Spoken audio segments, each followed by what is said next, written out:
Well, hello, I'm C-Stick, and this is part 2. So, do you have the problem with getting creativity spurt right at bedtime? Super common, as I understand it. Happened to me, happened to my partner, happened to friends. Often I hear like, yeah, I got this idea for a song or this thing that I was writing or whatever, and I just had to get up, start doing it, writing it down or recording it, and then I just went quickly to bed again. And I mean, nothing wrong with that if you don't have a hard time like falling asleep. What I also hear from those situations is often, yeah, I woke up in the morning, the next morning, and it was shit. It was all shit. It was the greatest idea, but the recording I did, it was bullshit. So what this tells me is that either you were tired and the idea was like sounded good for your tired brain or something, or you were tired, you got a good idea, you went to record the idea in the best way you could, probably like late and so on, so you maybe whispered into a microphone or like played it gently with a guitar into your computer or whatever. You made the whole thing like a bit haphazardly, is that the right word? You did a shitty job recording the idea, documenting the idea, that's what I'm trying to say. So then when you listen to it, maybe you didn't actually capture that cool idea that you had, maybe you just made a very bad version of that idea. The other thing, people getting an idea, going up and working the whole night to get that idea down on paper or down recorded or whatever, then they didn't get any sleep. And that ruined their whole following day. Not optimal, but maybe their recording was good, I don't know. Could have been. What I like to do in these cases, and it's not foolproof, it doesn't always end up good and so on, but I always keep something to write on, and also the phone if I want to record like a voice memo or something. And yeah, I do some sort of recording or documentation like for that idea as good as I can, and then I just take it from there the next day. Say, put it on your list maybe. Maybe you could have a special occasion where you take those ideas, because usually I rack up a whole bunch of them. And yeah, then you can just go through them one by one and say like, this one was good, this one I don't get anymore, and so on. Important thing here is what I want you to take away from this. It's important to sleep. You do not become more creative by not sleeping. Your brain starts to function worse when you do not get sleep. So if it's keeping you up, you need to work on letting things go. You need to work on letting ideas go. You need to work on letting ideas go, and you need maybe to work on record ideas, how you document ideas for use later, so that you can actually be well rested and put those ideas into something real later. Yammering on about a lot of nothing, it feels like.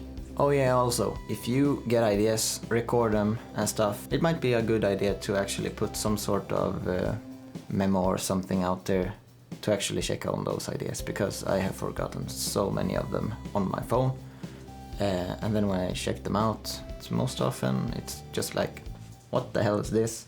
It's from a year ago. I'm humming something. Sounds like there's traffic around. My thought was probably just to check on it when I got home, and then I forgot about it. Yeah, there's also the thing with only having ideas when you're falling asleep or when you're going to sleep, or like when you're in the shower. To this, I think there is merit to at least think about maybe this being some sort of you keeping your mind occupied all the time. So if just when you're going to sleep or when you're standing in the shower are the moments when your mind gets to rest a bit, and that's when you're getting the ideas. Could be that your mind actually gets to process and work out stuff during those times, and it could be helpful for your ideas and so on if you try to let your mind have more of those opportunities. Yeah, here comes another YouTube person telling you to have more boredom in your life. Yeah, I think so. I think that's a good thing for people to have, and I think our brains really need it.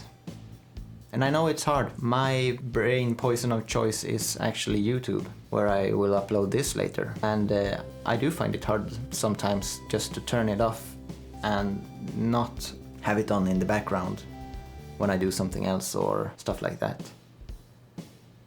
Food for thought. While on the healthy brain train, for longer sessions, if you have like a day or something, maybe half a day to do recording or writing or whatever, remember to take breaks. It's almost like the remember to drink water thing, but actually remember to take breaks just to counteract burnout, if nothing else. Especially if it's you and a couple of mates doing whatever you do. What I'm saying is, it's one thing to be working really hard, like grinding through those songs or recordings and blah blah, feeling like really getting work done, and then after a while you might start getting a little agitated. Might be that you haven't eaten in a very long time or seen like the sun. Maybe you should all just go out just for a little while to touch grass and then come back in and keep on working. Just like with all the study things and so on, put down a little agreement, like, yeah, we should take a break after maybe an hour, especially if you're like home, especially if you don't have like paid for studio time. But really, that could also be a good thing, just to have short breaks if you have paid studio time. Yeah, so take breaks. Do not forget to eat, even if you're alone. Promise, you will work better when you're fed and watered. But things are gonna go a lot smoother for you. Treat breaks like they're mandatory, and remember to switch up between things that you're doing so that you're not just hammering on the same thing all day. And for the love of nutrition, don't neglect drinking or eating water and food. I know it's great to be in the zone and being productive and all that shit, but your body needs sustenance or it will stop work and you won't be doing as good a job as you could. This is extra important in case you are having like a session with your friends or other people. Last thing you want to do is for you or anyone else to start to get cranky and stuff and no one knowing why, and then it was probably just because you were running out of energy. Everyone can become a toddler. Also, if you're mixing, maybe just do mixing. I've seen this tip on YouTube, things being more focused on mixing, but the reality is, like, if you do music nowadays, you probably do all of the things around music. So you do mixing and mastering in some capacity, writing, producing, you know, recording, all of it. I just wanted to put out there that if you're mixing a track, see to it that that track is done. You have written the song, written the lyric, you have arranged everything as you want it to be, you have recorded all the instruments, everything is done, and then you start mixing. And then you will do only mixing until it's done. Remember to take breaks, and remember to be deliberate while you mix, so that your ears don't just get tired and yeah. Well, after a while of mixing, you will maybe find that some sounds start getting harder and harder to differentiate, and mixing just gets harder with prolonged mixing time. What also might happen is that you're sitting for hours mixing and you get frustrated on why some things won't work as you want them to work and so on, and then you go to your buddies like, oh hey guys, look, I made this mix, I've been sitting for 6 hours working on it continuously. 6 hours, it must be good. But for like probably 5 hours your hearing was like shut and you weren't realizing it. So mixing in short bursts, your ears will thank you, your mind will thank you. But I know the temptation. You just want to get it done. Me too. Yeah. Know when to stop. So at times you will find yourself with more time to do the stuff that you like to do, and that's great. That's awesome. Just try to limit yourself just a bit, because this is a good opportunity to run into burnout. What I've said earlier about breaks and stuff just goes into here too. But for example, let's say that you're coming home from work and you have a couple of days of free time and nothing else planned, and you're thinking, yeah, I'm gonna focus on getting these songs done, or I'm gonna practice like hell this for a coming gig or whatever. Remember the breaks, and remember that first day when you're coming home, even though you might want to like just sit down and practice or work for that entire night or get into bed like real late or something, it might just be a better thing to take it easy that night, maybe do some playing, maybe plan out the weekend so that you can get a more focused session in the next morning. Get into bed a time that you're used to getting to bed.